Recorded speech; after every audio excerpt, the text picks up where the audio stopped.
Hi everyone, in today's video, we're gonna cover a retirement checklist. We're gonna go through the top 10 things you should be thinking about as you make your way on this new adventure into retirement. See, I've retired countless times to my client size, and there's two things that they share in common. One is fear, the other is excitement. Those are the two biggest emotions that people go through when they're heading into this situation. And one, because they're excited about retirement, of course they're excited. The other is the fear that comes with all of these decisions that they suddenly have to make that they don't feel equipped to make. So let's go over 10 different things that you should be thinking about and covering to make sure that you don't forget something at this very critical juncture in your life. The top 10 checklist coming up next.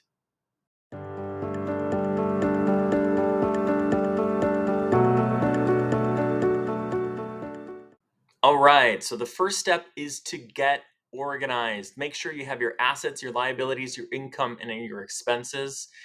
And that's going to be your foundation, right? We're building a house, we're putting together our retirement dream. We need to start with our foundation. Where are we at? Where's our assets? How much do we have? What are our liabilities? What do we have yet to pay off and when to do that?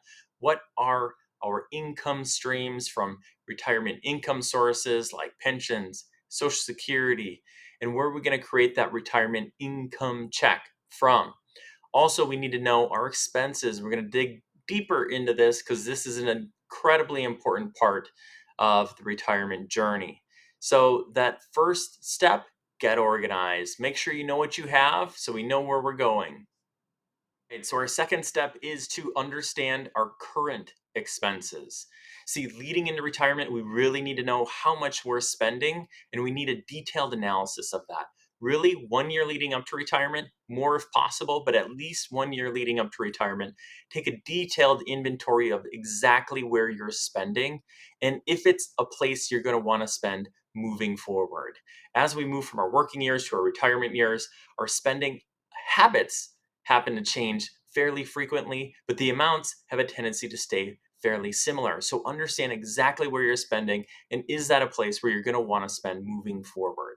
So 1 year before retirement and 2 years after retirement is really where we want to detail out what our current expenses are.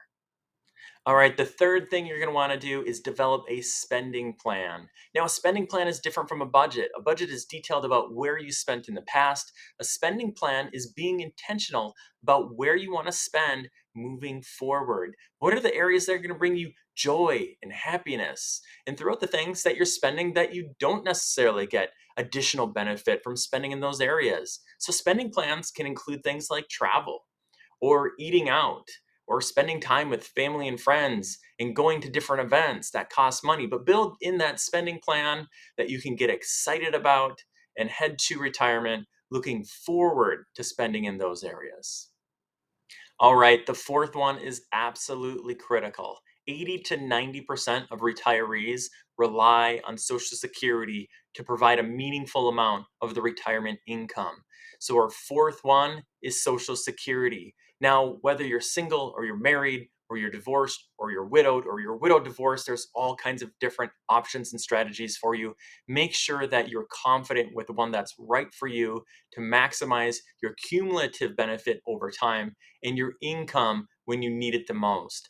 And make sure that when you're looking at Social Security, you're looking at it not just what's going to give me the biggest paycheck now, but what's going to give me the biggest paycheck over time and the largest amount of cumulative benefits over time. And if you're being tax efficient, make sure that you're coordinating your Social Security with your tax strategy. Because when you take your Social Security, it might affect how much you can do in some of these tax strategies that we like to help out our clients with. So, number four, Social Security. The fifth item on our checklist, healthcare. Full stop. As we all know, healthcare and health insurance is absolutely critical for everyone and especially important for retirees. So, as we are heading into retirement, make sure you have that plan in place. Are you 65 and heading on to Medicare? Are you pre 65 and need to look at other avenues? Maybe it's Cobra coming off of a company plan, or it's going to one of the health exchanges through your state, but you need to have a plan here. And also, this system, as we all know, is so extremely complex that I strongly encourage people to consider talking to a health insurance expert when covering this area. There are so many different options in this, and you need to really specialize on it to really give good guidance on where people should go. So healthcare, health insurance, absolutely is our fifth important step. Moving through our checklist, the number 6 step is to review your investment portfolio. As we all know, our investments are critical in making sure that our wealth lasts our entire lifetime. You need to make sure that you're allocated correctly in alignment with your goals, your risk tolerance, and your time horizon. Remember, we've saved up all these years building our investment portfolios so that we can switch from accumulation mode into distribution mode. And so that may require a different investment strategy, a different investment allocation. Because one of the things that we talk to our clients a lot about is the sequence of returns risk. So what that essentially is as we're in accumulation phase, as we're saving, we can go through these ups and downs in the market much easier than when we're in distribution phase and we're taking money out of the portfolios. Because anytime we're taking money out of our portfolios in a down market, that puts stress on the overall success rate of our portfolio. So we need to make sure that we're taking enough risk to overcome long-term inflation and make sure that our wealth lasts for 20, 30, 35, maybe even 40 years in some instances, but we also don't want to take on too much risk that we put our overall investment portfolio in jeopardy. So our 6th step is review that investment portfolio and do a deep dive into what is the best strategy for you moving forward.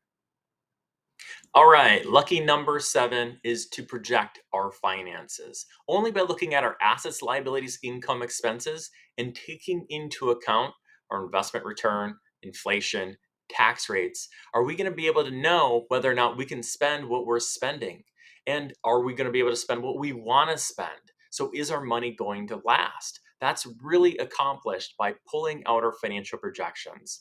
Now, the thing about financial projections is that commonly you're going to want to use financial software to do this. You can do a little bit on your own with a piece of paper and a pen or with an Excel spreadsheet, but really to get an understanding of the impact of things like inflation and taxes and investment returns, you really want to use financial planning software. So if you have a financial advisor, talk to your financial advisor about it. Make sure that they're putting this together for you. If they don't do that, there's all kinds of people who offer complementary retirement plans. We're one, we take a little more in-depth look than your typical retirement plan that people are going through. We look at taxes, things like that, which kind of leads to the second point of financial projections. It's not just about how much you can spend, but also you want to project out what your taxes are expected to be. So whether or not you can take advantage of tax strategies, things like Roth conversions and other tax efficient things, looking at estate taxes. So all these are available if you're doing financial projections. So it's absolutely critical to make sure that you're going to continue to have your wealth your entire life over 20, 30, 40 years. You're not going to run out of money. And also to make sure that you're not missing out on any opportunities. All right, number 8, review your life insurance need and purpose. That is what we want to look at when we're looking at life insurance. When we're in accumulation phase in our working years, oftentimes we have life insurance to protect our loved ones if something were to happen to us and we were to lose out on our income. So the purpose in that case is to replace income if something were to happen to us. But as we transition into retirement, we no longer have that income as our purpose for having life insurance in place. So the question you have to ask yourself is, do I need it anymore? And it depends. The other thing is when we're looking at what the purpose is about life insurance, perhaps the life insurance policy that you have is intended to last your entire lifetime. It's permanent insurance.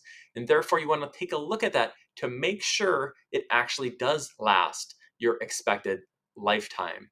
So with permanent insurance, we always suggest that people talk to their insurance provider, their insurance agent, and get what's called an in-force illustration where they can project out based on current rates whether or not your policy will lapse before your intended date. And why would a policy lapse? Because oftentimes with permanent insurance policies, when you put them in place, there is an expectation that you're going to pay premiums the whole time.